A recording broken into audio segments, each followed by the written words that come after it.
Being able to market the beef, having the calves born here on the farm and raised throughout their life and then, ending up on a plate, it's just kind of the full circle. I want to welcome you here to Red Hill Farm. We've been in the cattle business for over 30 years. Our operation involves myself and my 3 sons that are very involved with the operation on the cattle side and the crops that we raise for the cattle and also for some cash crop on corn and soybeans. My son Nathan is involved with the cattle side as well as Casey, and my son Jonathan is involved with the crops and taking care of maintenance on the equipment.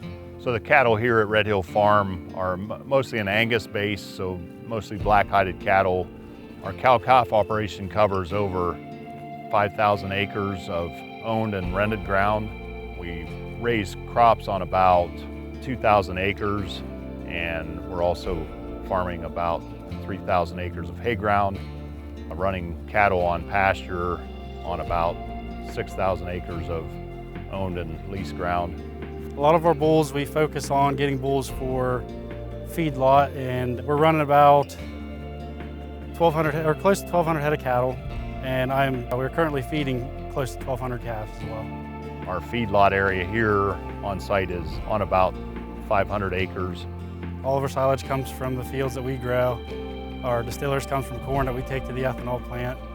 Every day I pretty much try to make sure we get fresh silage to them. So on the marketing side of our operation, my son Nathan and I typically are the ones that try to line up markets for those cattle. We sell semi-loads of fat cattle from here, probably up to about 10 loads a year.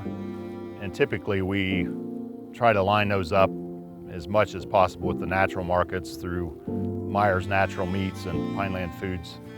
For me, that come down through the lines of the family is to keep everything on farm as far as doing everything ourselves from start to finish. The calves are all born here and we're finishing them here. And I mean everything down to building our own fence instead of hiring it done. I think that's better, and that's something that I think Grandpa did and Dad sticks with, and I definitely agree with. One of our biggest goals here, even before we got into the beef business, as big as we are in the dairy, we were more of a sustainable operation, trying to take care of the soils, just trying to be good stewards of the land. We're doing a lot with the cover crops and no-till and trying to preserve the topsoil. We spread some of the manure back on the ground. It helps with fertility and of course some man-made fertilizers as well. I'd like to see everything growing efficiently and healthy. Over the past 2 years, we've expanded, we've made some outdoor feed pads. So when we wean calves, instead of bringing them straight to the barn, we're able to wean them on grass and background them on grass for at least 6 months.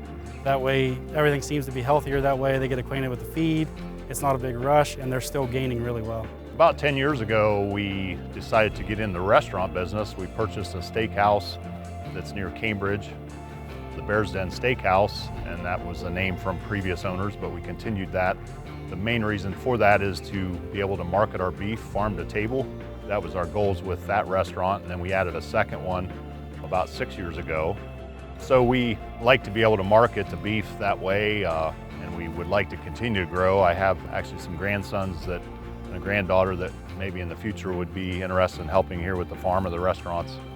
So the goal here is to grow our operation, to incorporate other family members and grandkids and so forth down the road. The sustainability in our operation is not only the financial side, but also the, just preserving what's here, what Mother Nature gave us to keep growing in future generations and just to be here long term.